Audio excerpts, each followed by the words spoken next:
is happening in the UK. In the midst of one of the darkest times in recent history, where we have seemingly infinite problems, the economy is crumbling, the government is possibly the most hostile it has ever been to Christianity in its history, there's massive Islamic immigration that threatens our very national survival, and even church leaders are staying quiet as Christians are arrested in silent prayer, there is finally, by the grace of God, a sign of hope. People have been talking about this in whispers for some time. There's been anecdotal reports. But now it seems as if there is finally hard evidence of what a lot of those people have sensed. And people are asking the question, could this be the beginnings of a revival?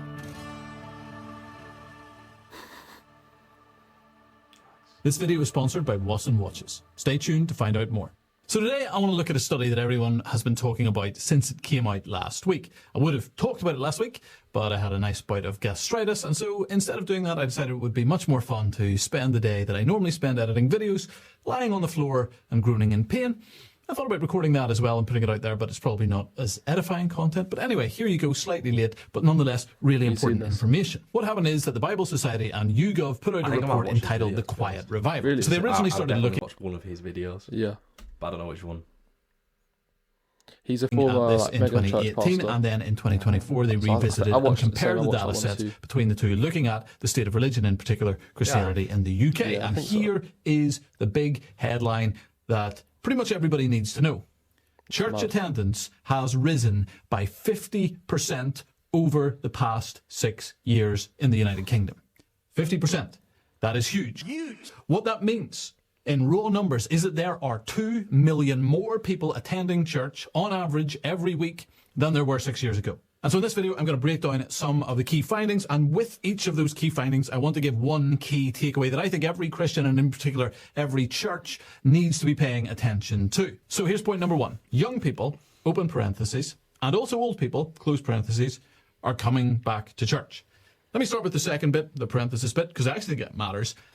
We often assume that old people have always gone to church and would never stop going to church, but actually their numbers go up and down too, and they themselves, those over the ages of 65, have seen something of a revival. Their church attendance has increased by 30% in the last 6 years. That's really exciting.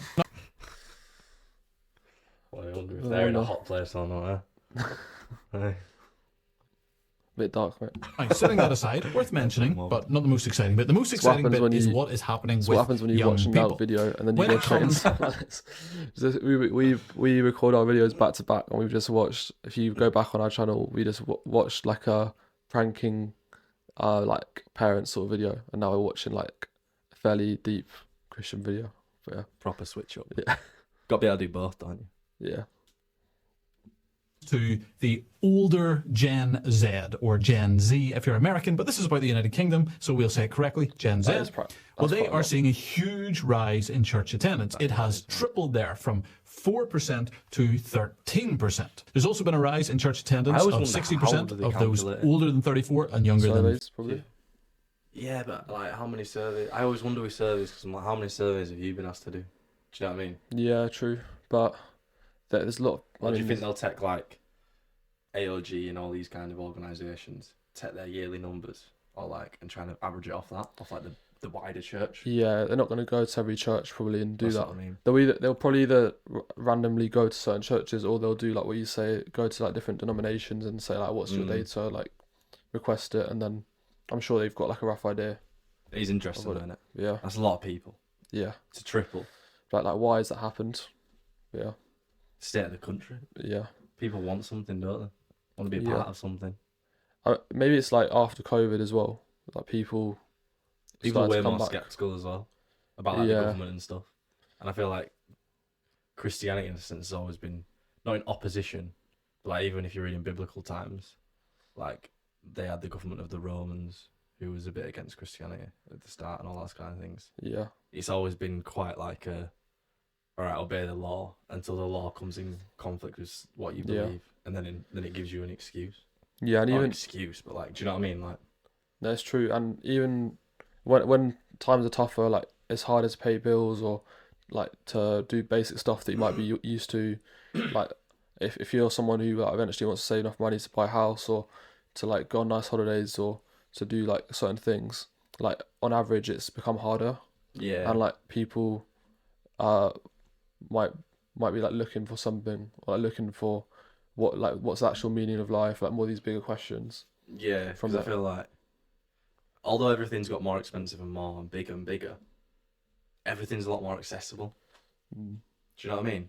Compared to like 15 years ago. Do you mean like in terms of like information? In terms of just in general, because obviously you have the widespread of like the internet, but even like to buy things, again because of the internet, like so much is accessible to everyone. It's kind of like dulled down let's run after something, and also it's more accessible to see people that have that, and it's like, oh, what does it do? Yeah. Whereas back in the day, you'd have your footballers, your singers, the odd person, the actors. Yeah. And that was it. Do you think that there's more public people, like there's more like celebrities or people that are well known that are like publicly Christian more than, like, I feel like from growing up to now, I feel like there's more footballers or celebrities that are quite open about their faith as well. Like culturally, there's been a bit of a change where if you're a Christian, it's not like uncool anymore. Yeah, it's sort of like, oh, it's cool, nice, you do what you want, sort of thing. But I also think kind of that comes back to social media as well. Because where else would a lot of them even get the space to show that? Yeah. Because like really back in the day, unlike I'm thinking of football because that's what we'd have watched the most. The only people who you'd actually see a bit of that behind the scenes is if they were big enough for someone to care to make a documentary about them, like someone like David Beckham, or if they did the odd interview on BBC. That is so true. If they were like, but a lot of the time that'd be like the captain or something like that. Yeah. So you probably actually only know much about one player per club, if that. Like, and how much about them. It's like anything online where even if there's a small amount of people, say like there's 1,000 people that follow this, say that this influencer's got 20,000 followers on Instagram, and like he's a Christian influencer, so most people that follow him are Christians, and he gets a video that goes viral, and his community all comment on the video, and then the viral video gets pushed to like people that don't follow him. There's clearly like more. There's actually other people that think this, and there's like a community. Yeah, I'm pretty sure there's like a word for it, but it's like herd mentality sort of thing. Have you played the game as well? Yeah, because that's what I was thinking of. I was thinking of the game. It's literally like if one person goes, someone else will think about it. Yeah, and then once it doesn't even take the majority to go. It only takes like a handful of people to go for the majority to start to think about it. Because a lot of the time people are only in a certain position because they listen to. It's like we are just sheep. Like humans are pretty much sheep. And I mean, if you watch a video, you might have like your interpretation of it, but then often like I'll go on the comments and what I think of the video might change if I keep reading certain comments. Like, oh, actually this person's made a good point, or I disagree with this person, or like, oh, this is a bit like this person's gone a bit like off field, or put a meme in there, or like whatever. Yeah. Like I feel like all the comments and stuff do change your perception of that. It shifts your perspective as well, because people see things completely differently. And unless you have quite a broad, like everyone goes into looking at something with their agendas. Like someone would just hear Christianity and go into it subconsciously. They'll have some sort of box that they've already fit into. So if things like social media, there's a wider range of, you can see how it's done differently, or those kind of things. It kind of expands the box for people until it gets to a point where someone would think, oh, do you know what? That looks like it could suit me now. Yeah. I'll go and find out. And then the root's all the same. Like it should be. Do you know what I mean? When it comes to something like Christianity. Yeah, and like the curiosity about it is probably higher, because you've seen so many other people that are engaged, like all those people that follow that person that have commented like about it. It like builds curiosity if someone who's not heard about it. Yeah. Like, what's this? Like, why is it come on my phone? Whereas before, like you say, when it was just documentaries and like that certain people would control the media, like as in the BBC or other bigger companies would decide like what you watch. Whereas now anyone could. You can watch whatever, really. And even like the Joe Rogan things, like people like that. Yeah. If they're curious about, like people watch them because they're curious. You know what I mean? Like Joe Rogan, you watch him because he's curious, and then delves into that curiosity. And you learn stuff like through and watching. then comes back out. Yeah. And then that gives other people kind of who watch him that kind of permission to be like, oh, do you know what? I'm curious about this as well now. Yeah. It kind of just opens different perspectives because there's so much going on now. You can just learn so much about stuff. Yeah. Yeah. Do you know the one thing I've been, because like it's been quite a big topic, like in church circles, like revival now, and like everyone's much more spiritual, so it's easier. I don't know if you think the same thing. I've always thought, do you know how I think it's gonna go? This is like my my futuristic tell. I think loads of people will come, and then I think it'll have a bigger drop off than it has before, with harder competition, harder opposition, because people are more spiritual. They'll delve way more into those kind of things. So you think... So then the opposition to have those conversations in 10, 15 years, it won't be like nowadays where like the Big Bang, that's conversation, like how does Christianity and that conflict, what makes the most sense, evidence, all these kind of things. Give it like 15 years, I think everyone will probably agree on something like that. And it'll come down to, well, this might sound deep, but I pray to Satan and he listens to me and hears me. How can you answer that? Like, it comes back to a lot more like deeper things. So you think it won't just become like... So you think that there'll be like a revival where more people will start coming to churches and being interested in spirituality, but not just in Christianity, but also in other things like like more like newer age stuff or that's that sort of thing. Okay. I think that's what it'll be. And then it's completely different. I don't like using the word opposition, but it is like it's completely different opposition to your faith than what we've had for the last 50 years. Well, ultimately, I think this is my personal opinion, so like I'm not going off. Yeah, that's based off nothing. Yeah. That's just based off like. But like I agree with what you're saying to some extent, but I also think that like there's in general, like my mind's going blank. Is it the 20-year thing? Because I heard like something, it's like everything happens in 20-year cycles. Is it that kind of thing? That's the thing as well. Like if you look at civilizations over time, right, it sort of goes really extreme one way and then it comes back to more like traditional values or more like basic stuff, and then it goes back again. Like it's like goes to extremes and then back, retreats a bit. So like, that is a thing I believe as well. Yeah. But no, I've remembered now. So it's been a long day, but I think that the spiritual stuff, like what you were saying, often if it's not centered in like a religion like Christianity or in the Bible, if you're Christian, like believing in Jesus and that there's a God and the Holy Spirit and that stuff. So if you don't have that as like the center of like, oh, this is what I believe in, it becomes more about yourself and like more the spirituality stuff becomes more about what you're just reinforcing feelings that you have, like, or you're sort of mystifying things when it's actually just your thoughts, and it's just like a spiritual moment, like meditating or listening to certain people that you put on like a pedestal. I think it becomes more about worship of yourself instead of learning more of like a religion and the different teachings that has. So yeah, I think it goes that way in my opinion. Like you delve deeper into like your own personal life and becomes more about you instead of other people and like the wider you become like more internal than external. And that's I can see that happening. So like what you were saying with that over time the opposition to like stuff could increase. I think it's also not just like you say I pray to Satan, but it's also I'm really spiritual, like I meditate every day to myself. That's what I mean as well though. I think it's that like that kind of area of things. Do you know what I mean?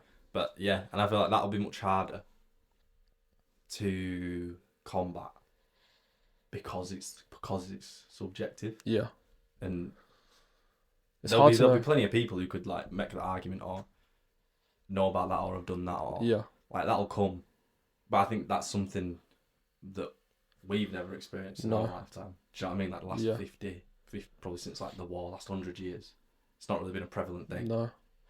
And if you're watching the video like and you think you disagree with us, like I'd be interested to hear what you say as well, because like ultimately, like I'm a Christian, so like my experience is that, and I believe in Jesus, so I'm biased, but that's my interpretation of like what I see sometimes with some people. The way they talk about spirituality is it seems very self-centered and it's not really based in like a certain doctrine or like in a religion or like teachings of some form that are like existed over a long period of time.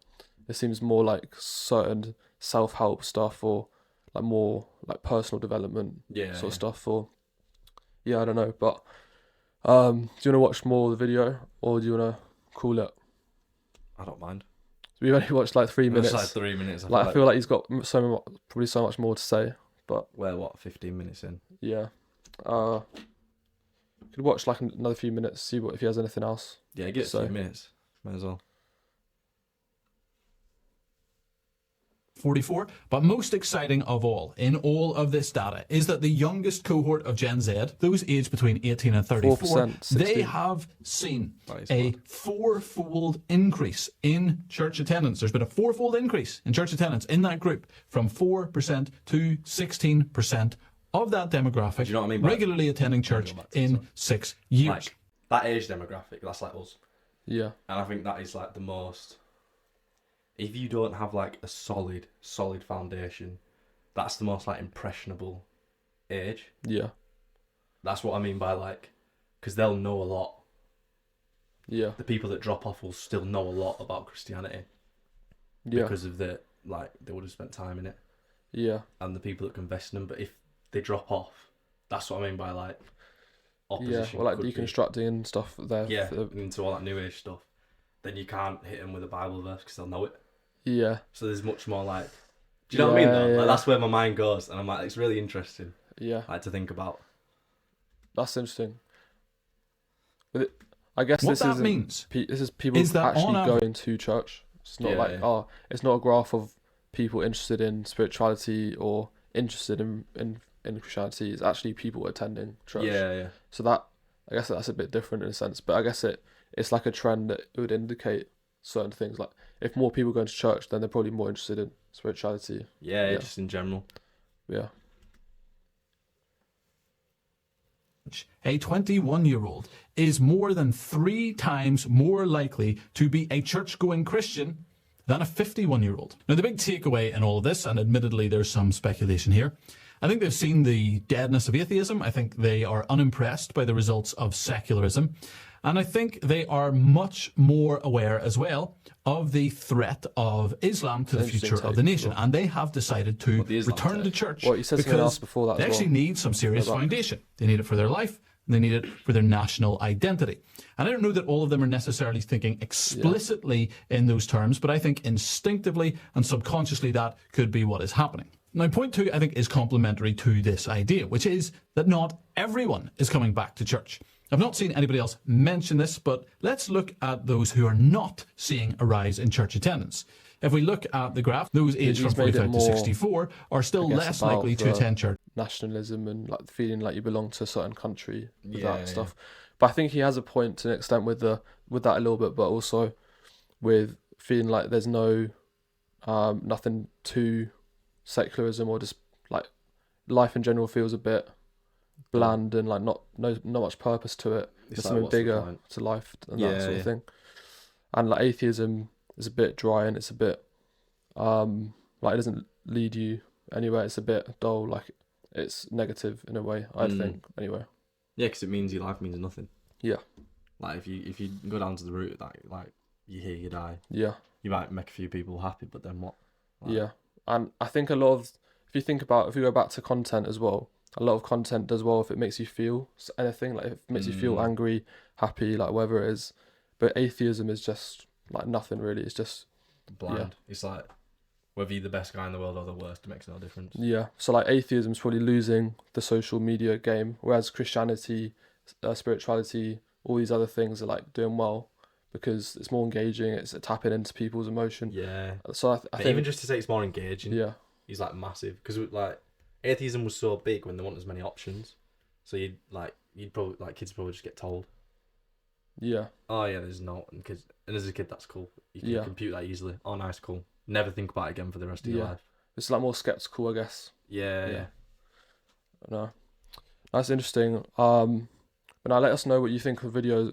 If you disagree with us, if you think this guy is like insinuating certain stuff or not, but yeah, what do you think overall? Overall, I think it'll be interesting, like the next couple of years, to like see where it goes. See if your predictions. See if my predictions are right. But more so, I don't know. because it's such like an instantaneous thing, or at least it feels like that. It's not felt like a bubbling thing. It's felt like a kind of, it's quite instantaneous.